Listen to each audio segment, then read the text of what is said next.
Holness pledges transparency in distribution of hurricane relief. The Prime Minister was speaking following aerial and ground tour of sections of southern Jamaica on Thursday. Prime Minister Andrew Holness is pledging that delivery of relief to Jamaicans impacted by Hurricane Barral will be structured, transparent and fair. Holness said while there is urgent need for relief supplies, there must be regard for the high standards of accountability and probability. In the past, there has been a less than structured way in the delivery of emergency relief, and that has led to criticism about the transparency, even accusations of political bias in the distribution and dispensation of relief to needy citizens.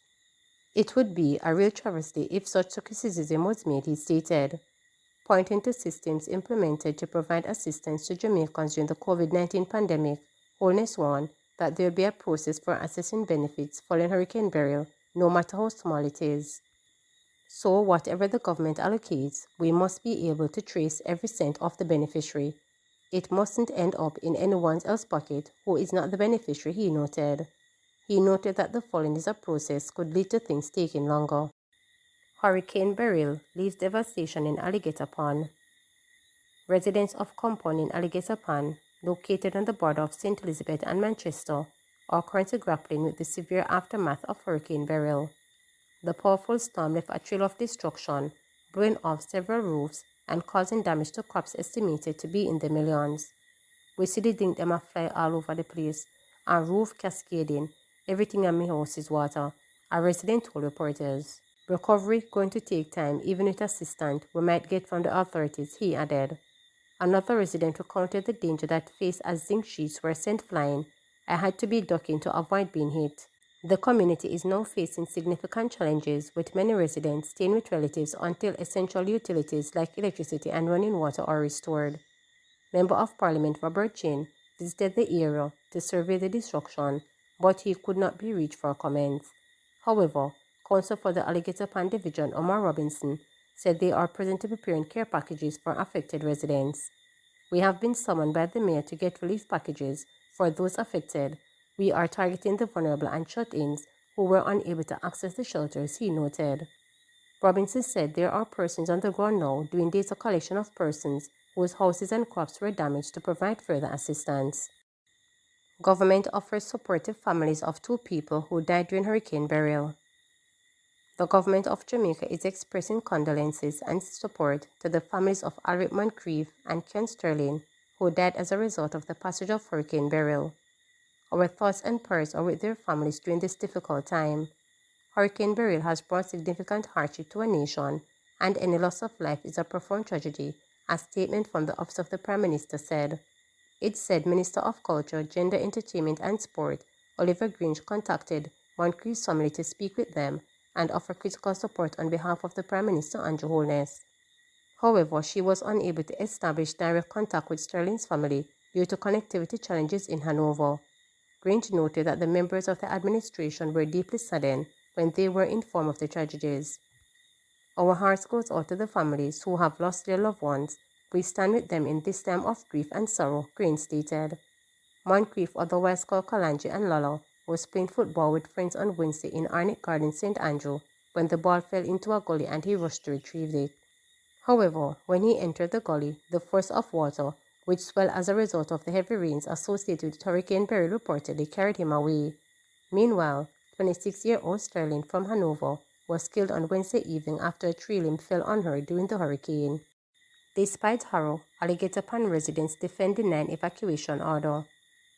Residents of Alligator Pond in southern Manchester, who refused to comply with an evacuation order as Category 4 Hurricane Barral approached the seaside town on Wednesday, say they do not regret their decision, even after the horrid experience of the cyclone's destructive fury. I decided I wasn't traveling, I wasn't leaving. If me fi dead, me a dead a me yard. Rosalie Brown told reporters on Thursday as she shared the trauma of watching her son trying to secure the roof of their house as the storm unleashed heavy rain and wind. My son was up on the house top in the lightning and breeze. No care how me bawl for him to come down. Him say, Mommy, me nah come down. When your house stop gone, how you going to manage? One of the zinc sheet hit him off and him fell upon the ladder, but he still decides him to hold the house top with the rope, she told reporters. Brown, who was one of the many residents whose roofs were gutted during the storm, said she and her family came close to death's door. I sat down and I prayed to God and I said, God, help me, son, Brown shared, adding that at one point her son had told her to leave the house. I said to him, me nah leave the yard, if I saw the whole of we are dead in here, Brown related. Her niece Susan described the storm as terrible, but said their decision to deny the evacuation order was justified. If we did leave Alligator Pond, we wouldn't know how we go down here and would stay. We would lose our house top. I don't regret it. If I had left Alligator Pond and go over to the New Forest, I would have been fretting about down here, she stated. Unlike Susan and her aunt, a family of 3 was left with just the foundation of what was once a 2-bedroom house. The family, a man, the mother of his child, and his 2-year-old son, had to seek refuge from strong winds in a concrete bathroom with slab roof of close to 2 hours during the hurricane. You just look and see wind passing through the window. When the corner of the house flipped, we ran outside and into the bathroom, he stated. Fisherman Aston Brown painted a grim picture of the community. The storm was very bad. It mashed up a lot of places down here.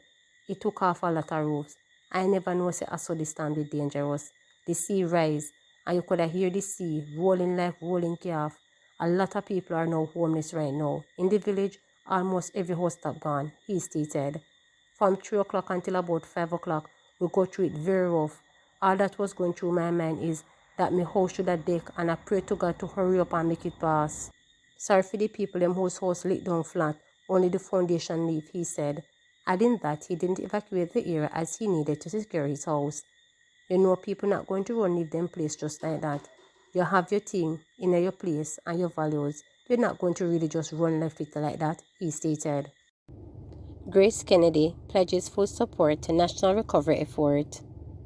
GraceKennedy GK on Friday announced its full-fledged support for Jamaica's national recovery efforts following the passage of Hurricane Barral. In a press release, Chief Executive Officer of GraceKennedy Limited, Don, shared, in an aftermath of Hurricane Barral, our hearts are with all those who are affected by this devastating storm. Guided by our long-standing We Care ethos, GraceKennedy is committed to supporting the government of Jamaica's recovery effort, especially in the areas most severely impacted. We know our farmers in St. Elizabeth have been very badly hit, for example, and we are committed to working closely with them and the local authorities to get them back on their feet as quickly as possible. We are determined to help them rebuild and will support the recovery of Jamaica's agricultural sector in the coming months, he further explained. He noted that GraceKennedy is also actively supporting its valuable team members who have been affected by the hurricane and commended the GK team dedication in ensuring that swift resumption of the company's operations across the island. We are immensely grateful for our team's effort in effectively implementing and maintaining our robust business community framework, enabling us to swiftly resume our service to communities across the island. The minimal damage sustained by our Jamaican operations underscore the collective preparedness and resilience of our team, he stated. GK Food domestic distribution centers have resumed normal operations. All high-low food stores located are now open, with most having resumed operation on Thursday morning.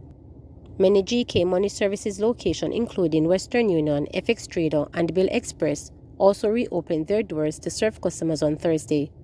GraceKennedy's offices on Harbour Street in Kingston and All First Global Bank, GK General Insurance, Key Insurance, and GK Capital Management locations resumed normal operations on Friday.